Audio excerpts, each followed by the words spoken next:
Yes, Prime Minister, good morning.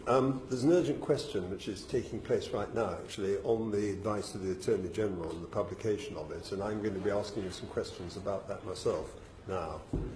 The Ministerial Code states that it is of paramount importance that all ministers give accurate and truthful information to Parliament, correcting any inadvertent error at the earliest opportunity, and that knowingly misleading Parliament leads to resignation. I asked you at the Liaison Committee on the 18th of July whether you had asked the law officers for their opinion on checkers in good time beforehand, as required by the Code and as a critical legal consideration as it sets out.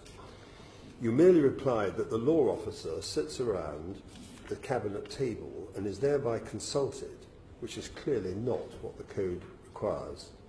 Yet again, on Monday this week, after you had signed the withdrawal agreement, I asked you a question on your statement, how this being a treaty, which is what this is, and only a treaty, it can be lawfully compatible with the overriding statutory express repeal of the whole of the European Communities Act 1972, and whether you had sought the legal opinion of the Attorney General on this critical legal consideration in good time before your signature. You did not reply to that question. I ask it again. Did you seek his opinion on that issue, and will you publish that advice as required by the vote on the humble address, and which is directly relevant to compliance with the Code and the full critical consideration that this legal matter clearly requires by the Attorney General before your signature and on the withdrawal agreement, and it's being laid before the House? Sir William, you asked me this question about the fact that we had repealed in the European Union Withdrawal Act, we'd repealed the whole of the European Communities Act 1972, and that this was therefore incompatible legally with the withdrawal agreement and with the political declaration. It has always been the case that the reason we passed the European Union Withdrawal Act in relation to the bringing the European EU law, the acquis, into UK law, was to ensure that we had a working statute book when we left the European Union on the 29th of March 2019. It was always the case that alongside that, whatever the withdrawal agreement required would be legislated for in Parliament before the 29th of March 2019, so that there would be no incompatibility with these two. Well, it is up to Parliament whether it accepts that, but it was always the case, and it was always made clear that whatever was in the withdrawal agreement would be legislated for by Parliament, and that legislation obviously would take account, as it would in the implementation period, of the necessity of making putting any position into place to continue to enable the smooth function of our laws and the smooth function of that statute. I mean, this is a very unusual situation in that this withdrawal agreement cuts across an act of Parliament which quite clearly overrides a treaty, and that is a matter of law and a matter of fact. What I do really want you to ask the question, did you in fact seek the opinion of the Attorney General on those questions, and also in relation to the checkers questions? I'm getting no answers to these questions. And you will know that we do not set out when we do or do not seek the opinion of the law officers, and we do not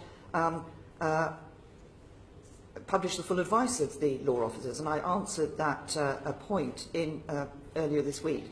We set out in the White Paper legislating for the withdrawal agreement that the withdrawal agreement bill will make amends to the Act, to the European Union Withdrawal Act, to ensure it reflects our commitments under the withdrawal agreement. Now, obviously, Parliament has a job of scrutinising those provisions when we bring forward the bill, as it does with all legislation.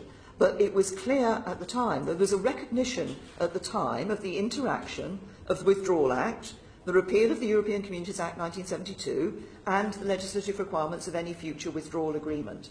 It was set out to Parliament the process that would take place that related to those. It was very clear, and I've just set it well, out at this again. moment in time, the treaty is quite clearly inconsistent with the Withdrawal Act, and I don't think anyone can dispute that.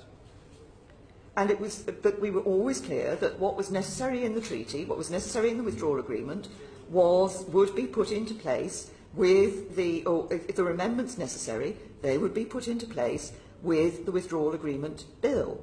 Well, we don't have much more time. I simply say, I just don't think you'll get that through Parliament in the withdrawal bill when it comes up, and it's inconsistent with the existing repeal of the European Community Act 1972, which is absolutely axiomatic and absolutely fundamental to our leaving the European Union. Well, the reason we undertook what we did in the European Union Withdrawal Act was to ensure that we did have there was no cliff edge in relation to the laws that were operating, that there was a smooth functioning of our laws and our statute book when we leave when we cease to become a member of the European Union. That was preparatory, that was important to do, preparatory work, because for any circumstances of leaving the European Union, it was important to have that in place.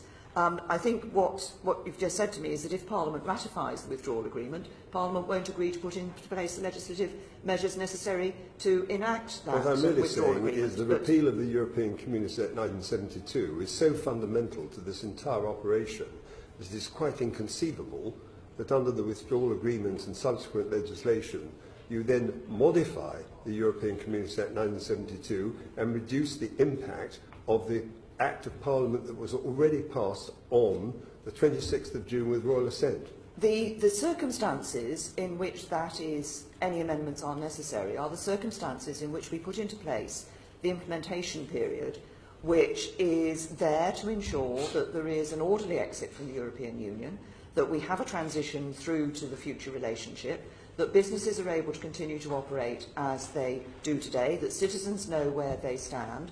This is about providing reassurance to businesses and people across our country that this process will be a smooth and orderly one, and that they can have that reassurance and that confidence. I think it is entirely responsible for Parliament to recognise. We recognise that we're leaving the European Union. There is no doubt that we're leaving the European Union.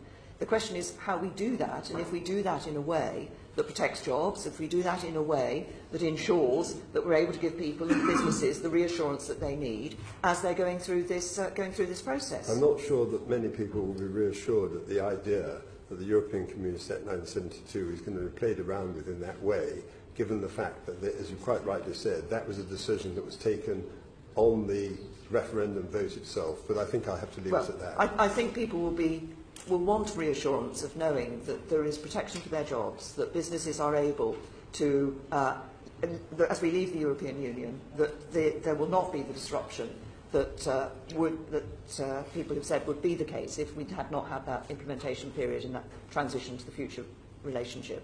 So William, we do have to end there. Prime Minister, thank you very much. And I very much hope as well that you will agree to come back to this committee should the vote not pass and we are in uncharted waters early in the new year. Well, thank you. I was going to say, I think we have arrangements for the number of times I come to the committee in any year. Yes.